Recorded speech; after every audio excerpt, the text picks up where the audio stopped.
So let's look at the object-oriented analysis in a little more detail. As I said earlier, traditional analysis and design techniques were functionally oriented. What that means is that it concentrated on the functions to be performed, whereas the data upon which the functions operated were secondary to the functions themselves. Conversely, object-oriented analysis is primarily concerned with the data objects. So we went from a functionally oriented view to a data-oriented view. What that means is that during the analysis phase, we define a system first in terms of the data types and their relationships. And the functions or methods are defined only later and associated with specific objects, which are sets of data. So let's see how we can perform object-oriented analysis in practice.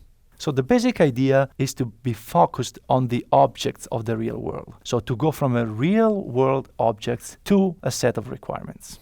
And we can describe this as a 4-step process. The first step is to obtain or prepare a textual description of the problem to be solved. So obviously we need to start from some description of the system that we need to build. And this is a very practical oriented approach. So the next thing we do is that we take this description and we underline nouns in this description.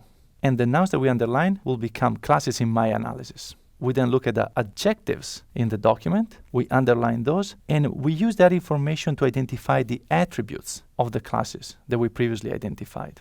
At this point, we focus on active verbs in the description, and the analysis of the active verbs will give us the operations that we need to define for our classes. So again, underline nouns, and those will become the classes in my system, then adjectives, and those will be the attributes of the classes, and finally, active verbs that will become the operations of my classes.